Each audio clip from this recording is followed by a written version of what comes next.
मुझे रिश्ता ख़त्म करना नहीं आता, जिनके साथ वक्त गुजारा हो उन्हें भुलाना नहीं आता।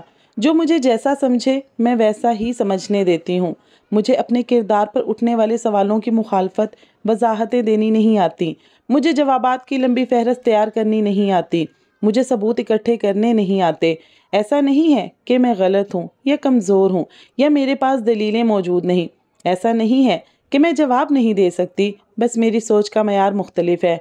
लोग जिन मामलों को अपने हाथों में ले लेते हैं मैं उन्हें अल्लाह के सपुर्द कर देती हूँ। लोग जब सवालों को कुरेदते हैं मैं उन सवालों का जवाब अल्लाह के हाथ में थमा देती हूँ। मैं खुद इसलिए नहीं लड़ती क्योंकि मुझे पता है वो जो अल्लाह है ना मेरा, वो मेरी सारी जंगें लड़ेगा।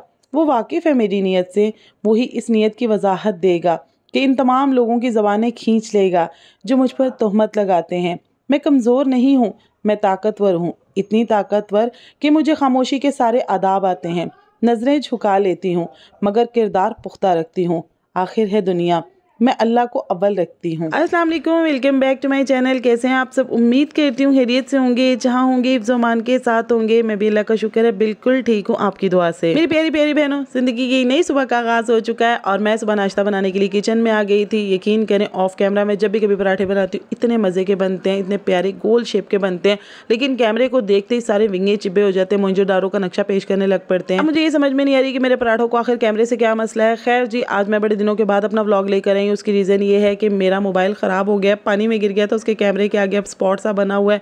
जो चीज़ भी शूट करती हूँ ना उसके आगे वो पानी का धब्बा सा बना हुआ आता है, यानी कि वीडियो ही शूट नहीं हो रही है। तो ये सारे क्लिप मैंने अपनी बहन के मोबाइल पे भेजे, वहाँ पर मैंने एडिटिंग की है और अब मैं इसके ऊपर वॉइस ओवर कर रही हूँ। लेट्स सी मेरा मोबाइल कब ठीक होता है या मैं न्यू लेती हूँ, उसके बाद ही मैं आप लोगों के साथ व्लॉग शेयर कर पाऊंगी। तब तक के लिए मैं व्लॉग्स को एंड करने लगी हूँ, यानी कि आज का मेरा व्लॉग लास्ट होने वाला है। अभी परमानेंट वाला लास्ट नहीं होने वाला है, आपकी बाजी कुछ दिन में वापस आ जाएंगी। वैसे मोबाइल ख़राब होने का मुझे एक फ़ायदा हो गया है, वो ये है कि मैं बुक रीडिंग करने लग पड़ी हूँ, जो मैंने काफ़ी अरसे से छोड़ी हुई थी। वरना ब्लॉगिंग के चक्कर में हर वक्त मोबाइल को पकड़ के बैठी रहती थी। ये क्लिप शूट करना है, वो क्लिप शूट करना है, उसको एडिट करना है, उस पर वॉइस ओवर करना है। अब मुझे ये ना कहिएगा कि मैं बहन का मोबाइल लेकर वीडियो शूट कर लिया करूँ, तो भाई मेरी बहन के मोबाइल से वीडियो जो शूट होती है ना वैसे लगती है जैसे 1960 की वीडियो होती है, यानी कितना बुरा उसका रिजल्ट है। इसलिए मैं उसके मोबाइल से तो बिल्कुल भी कोई क्लिप शूट नहीं कर सकती हूँ। मोबाइल खराब होने पर मैंने बहुत बड़े बड़े प्लान बनाए हुए कि जब तक मेरा मोबाइल नहीं आ जाता, ये मोबाइल ठीक नहीं हो जाता है ना, तो मैं अपने नॉवल की तरफ तवज्जो दूंगी। आप लोगों को आज एक मजे की बात बताती हूँ। कुछ अर्सा पहले मैंने नॉवल लिखना स्टार्ट किया था, 10 पेजेस भी मैंने लिख लिए थे, मुझे उसके कैरेक्टर्स अभी तक याद है। अब थोड़ी सी कहानी लिखने के बाद मुझे समझ ही नहीं आ रही थी कि मैं स्टोरी को किस रुख में लेकर जाऊँ। फिर मैंने सोचा कि मैं यूँ करती हूँ, मैं ब्रेक ले लेती हूँ, कुछ अर्सा सोचूंगी, फिर उसके बाद लिखना स्टार्ट करूंगी। लेकिन वो सोचना मेरा 3 माह तक चला गया और 3 माह के बाद मुझे याद आया कि भाई मैं एक अदद नॉवल लिख रही थी। बस फिर क्या था, मैं अपना रजिस्टर ढूंढती रही और मेरा रजिस्टर मुझे नहीं मिला। बाद में पता चला कि महाद ने सारे पेपर्स उठाकर बेच दिए थे, जितनी कॉपियां रजिस्टर घर पे पड़े हुए थे सब उठाकर बेच के उसके सेवियां पूरा खा लिया। बच्चों वाले घर में बड़े से बड़ा अदीब, बड़े से बड़ा राइटर भी ना टीचर बन जाता है, उसकी कोई भी चीज महफूज नहीं रहती। और हमारे टीट पटोड़ों को तो कोई भी हाल नहीं है, उन्हें तो वैसे लिखने लिखाने से मेरे चैनल से बहुत ज्यादा प्रॉब्लम है। यहाँ तक कि सुल्तान को ही आप लोग देख लें कि मैं वॉइस ओवर करने लगती हूँ ना, सबसे पहली प्रॉब्लम उसको स्टार्ट हो जाती है, आप फिर वॉइस ओवर करने लगी है। बच्चा 5 साल का हो गया लेकिन अभी भी थोतला है, तो वॉइस ओवर को वॉइस ओवर बोलता है। मैं जैसे वॉइस ओवर करने के लिए बैठती हूँ ना तो माथे पे जोर से हाथ मार के कहता है चलो थाला फिर स्टार्ट हो गई। अब वैसे तो मैं उसकी फूफू हूँ, लेकिन नबीहा की वजह से वो भी मुझे खाला कहता है। खैर जी, अपने नॉवल वाली बात पे वापस आते हैं कि मैंने अपना वो नॉवल दोबारा स्टार्ट करने का सोचा है। लेट्स सी इस बार मैं कामयाब होती हूँ या नहीं होती हूँ। अब मैं सेकंड ऑप्शन पर भी साथ साथ गौर कर रही हूँ कि मैं डिजिटल मार्केटिंग का कोर्स करना चाहती हूँ, लेकिन मेरे पास उसकी कख इन्फॉर्मेशन नहीं है। एक इंस्टीट्यूट से मैंने राब्ता किया, उनसे मैंने फीस पूछी, तो जितना मुंह फाड़ के उसने फीस बताई थी ना उसमें मुझे लग रहा था अपने इंस्टीट्यूट के सारे खर्चे वो मुझे से पूरे करवाना चाहता है। भाई अल्लाह के बंदो, एक कोर्स ही है, कौन सा कोई इस पे सोना लगा हुआ है जिसकी 2.5 लाख रुपया कीमत मुझसे मांगी जा रही थी कि भाई हम आपको 6 माह में कोर्स करवा देंगे और उसके लिए आपको 2.5 लाख रुपया पे करना पड़ेगा। ज्यादा से ज्यादा क्या होगा, एक टीचर हमें पढ़ाने आएगा, हमें एक लैब दे दी जाएगी जहाँ पर कंप्यूटर्स वगैरह पड़े होंगे जिसको यूज करके हम अपनी प्रैक्टिस किया करेंगे। इससे ज्यादा तो कुछ भी नहीं होगा। यहाँ पर तो जो फीस मांगी जा रही है ना उससे लग रहा है कि एक नई लैब भी बनाने का सोच रहा है बंदा। पता सभी प्राइवेट इंस्टीट्यूट ना ऐसे ही किया करते हैं, क्योंकि मैं खुद भी प्राइवेट इंस्टीट्यूट में पढ़ा चुकी हुई हूँ। मैं 2018 में SSB की क्लासेस लिया करती थी, यानी कि कैडेट की क्लासेस लिया करती थी। हालांकि मेरा कैडेट से कोई लेना देना नहीं था, लेकिन जिस अकेडमी में मैं पढ़ाया करती थी वहाँ के प्रिंसिपल का ये मानना था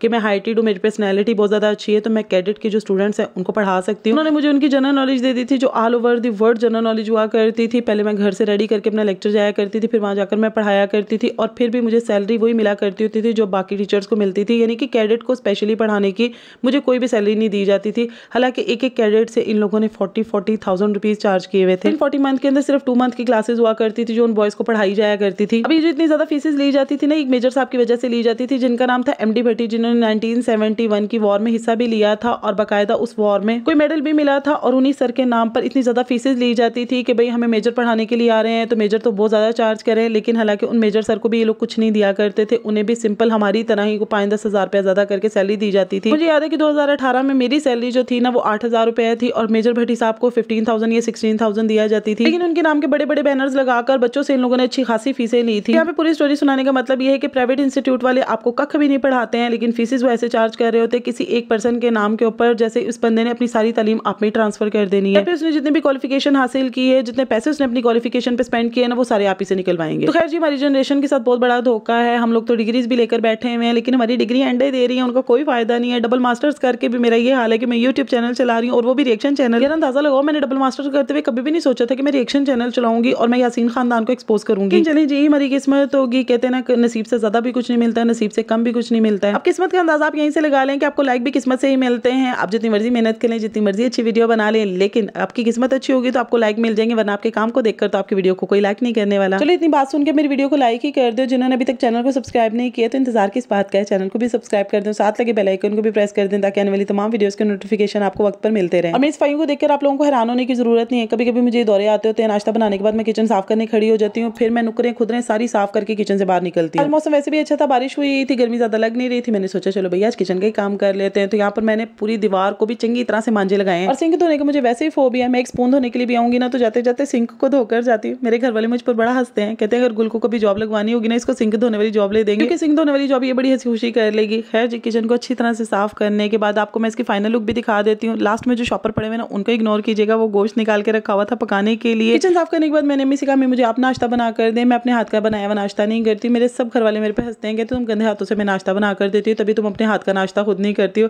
हालांकि ऐसी बात नहीं है, मेरा पकाते पकाते दिल भर जाता है, फिर मैं कहती हूँ कोई और मुझे बना कर दे दे। में से किस किस के साथ ये होता है मुझे कमेंट सेक्शन में आप लोगों ने जरूर बताना है। नाश्ता करने के बाद मैं सो गई थी। जब मैं सोकर उठी हूँ तो फिर से बारिश हो रही थी, यानी कि वो वाला मौसम हो गया था जिसमें मोटू पतलू कहते हैं कि ना लांगा जाता है ना टापा जाता है। तो ये देखिए जी, बारिश का फुल व्यू, बादल बरसा देना तू के सावन आया है। जी, हमें तो सावन अच्छा लग रहा है। बहुत से लोग हैं जिन्हें सावन पसंद नहीं है, जो मुझे इंस्टाग्राम के ऊपर अपनी स्टोरी सुनाते रहते हैं। मुझे बहुत सी बहनें राब्ता करती हैं, लेकिन फर्स्ट टाइम किसी भाई ने भी राब्ता किया है और वो लिखते हैं अस्सलाम वालेकुम, उम्मीद है कि आप सब लोग ठीक होंगे। मेरी उम्र 35 साल है। अभी हमसे मशवरा मांग रहे हैं। क्या मशवरा चाहते हैं वो आप लोग पूरी स्टोरी सुन लें, उसके बाद ज़रूर बताइएगा।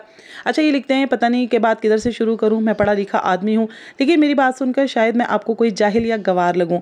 घर में सबसे छोटा था और अपने माँ बाप के सबसे करीब था, इसलिए उनकी मर्जी और अपनी मर्जी के खिलाफ मेरी 21 साल की उम्र में शादी हो गई। शादी तो पसंद की नहीं थी, लेकिन अपनी तरफ से पूरी कोशिश की और अल्लाह की खातिर जानकर रिश्ते निभाने की कोशिश की, मगर कामयाबी नहीं मिली।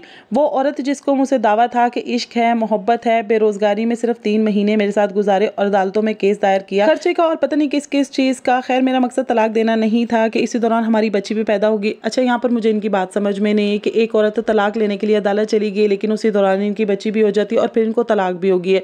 ये बात इन्होंने मुझे क्लियर नहीं लिखी है, इसलिए मैं इसको एक्सप्लेन नहीं कर सकती। खैर जी, आगे लिखते हैं कि तलाक के बाद मेरे अंदर एक जंग सी छिड़ गई। मैं अपनी हार को इतना ज्यादा शिद्दत से महसूस कर रहा था कि हर वक्त ख्याल आता था कि मैंने इस औरत से शादी क्यों की थी। इसने मेरी इतनी मिन्नतें की, मेरे बहन भाइयों के पांव तक पकड़े कि मेरी इससे शादी करवा दो, और फिर सिर्फ 3 महीने में ही मुझे निजात पाने के लिए अदालतों का रुख कर लिया। इस गुस्से और डिप्रेशन की वजह से पाकिस्तान छोड़कर बाहर आ गया, लेकिन ये जंग जारी रही। इस वजह से दूसरी शादी भी नहीं कर सका और पहली नाकामी की वजह से अम्मा को कहा कि अब इस बार जिक्र भी ना करना। खैर जी, कहते मेरी उम्र 24 साल होगी। एक दोस्त था, उससे अपनी बातें शेयर करता था, उसने शादी का मशवरा दिया और 2018 में दूसरी शादी की। अब तक औलाद नहीं हुई है, काफी इलाज करवाया अपनी वाइफ का, लेकिन अभी तक कुछ भी नहीं हुआ। मेरी अपनी रिपोर्ट्स ठीक है, मैं जानता हूँ कि सब अल्लाह के हाथ में है, लेकिन मुझे सुकून नहीं आ रहा। हर गुजरता दिन मुझे ऐसा लगता है कि मैं बूढ़ा हो गया हूँ, अब कुछ नहीं होगा, मेरी सारी जिंदगी बर्बाद होगी।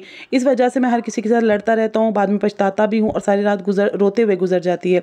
मैं अभी यूरोप में हूँ और एक अच्छी कंपनी में अकाउंटेंट हूँ, साथ में PhD भी जल्दी शुरू करने वाला हूँ, लेकिन जिस्मानी और ज़हनी तौर पर इतना कमज़ोर हो गया हूँ कि लगता है आज मेरा आखिरी दिन है। हर वक्त कमर दर्द, सर दर्द और हाथ सुन रहते हैं। अपनी बेटी को खोने का दुख कम नहीं होता है।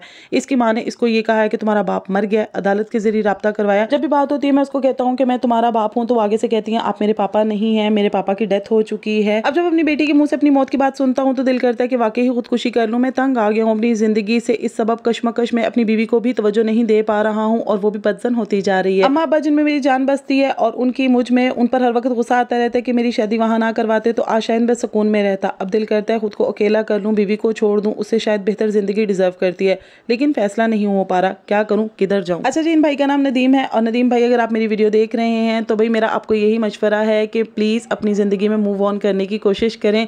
जो होता है अच्छे के लिए होता है। अल्लाह ताला ने जो कुछ आपकी ज़िंदगी में किया है वो आप ही की बेहतरी के लिए किया है। जो औरत आपके साथ 3 महीने रही है, आपकी बेरोज़गारी की वजह से वो आपको छोड़कर चली गई है। सोचिए इंसान की ज़िंदगी में तो बहुत से उतार चढ़ाव आते हैं, उन उतार चढ़ाव में वो कभी भी आपके साथ ना चल सकती। जहाँ तक बेटी की बात आ गई तो मैं जानती हूँ कि आपके लिए सब्र करना बहुत ज़्यादा मुश्किल होगा, लेकिन दुनिया में वो लोग भी हैं जो अपनी औलाद को खो देते हैं, उनके बच्चों की डेथ हो जाती है या फिर उनके बच्चों को अब्रॉड भेज देते हैं उनके अच्छे फ्यूचर के लिए। तो आप ये सोचें कि वो अपनी माँ के साथ है, सुकून में है, आपको उसका सुकून अजीज़ होना चाहिए। औलाद के सुकून से बढ़कर माँ बाप के लिए और कुछ भी नहीं होता है। भाई अल्लाह ताला से लॉ लगाएं। अल्लाह ताला ने आपको अभी भी उम्मीद दे रखी है कि आप में कोई प्रॉब्लम नहीं है। अल्लाह ताला आपको औलाद दे देंगे, बेसब्री किस बात की। और अगर नहीं भी देंगे तो याद रखिएगा कि अल्लाह ताला ने आपके लिए बहुत बहुत बहुत बेहतरीन सोच के रखा होगा। एक बार अल्लाह ताला के फैसलों पर राजी हो जाए, इंशाल्लाह देखिएगा आपको बहुत ज़्यादा सुकून नसीब होगा। लेकिन मेरा सुकून ख़राब हो गया भाई, मेरी सारी अरबी जल गई थी। मैं जाके कमरे में बैठ गई, जब वापस आई तो वो जल चुकी थी। इसको मैंने जल्दी से कढ़ाई से निकाल कर फ्राई पैन में डाला और उसको मैंने भूनना शुरू कर दिया। उस पर गरम मसाला भी डाला, उसके ऊपर सूखी मेथी भी डाली कि इसका जायका ख़राब ना हो। फिर गरम गरम उठा के मैं उसको चख रही थी कि कहीं इसका जला हुआ जायका तो नहीं है।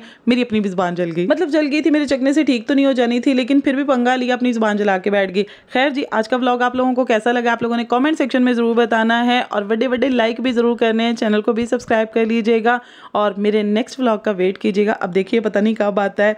तो खैर जी, यहाँ पर मेरी भतीजी का भी बर्थडे था, उसके लिए हम लोगों ने केक मंगाया हुआ था। छोटी सी सेलिब्रेशन हम लोगों ने घर में की थी, जस्ट हम लोगों ने केक कट किया था। तो मेरी भतीजी को ढेर सारी विशेष भी दीजिएगा, उसको अपनी दुआओं में भी याद रखिएगा। अल्लाह ताला हर बहन बेटी के नसीब नेक करे, आमीन सुम्मा आमीन। पता है किसी का भी बर्थडे हो, केक काटने की सेरेमनी के अंदर सुल्तान सबसे पहले बैठा होता है। खैर जी, आप लोगों को वीडियो कैसी लगी है बताना ज़रूर है आप लोगों ने। इजाज़त चाहती हूँ, अल्लाह हाफिज़।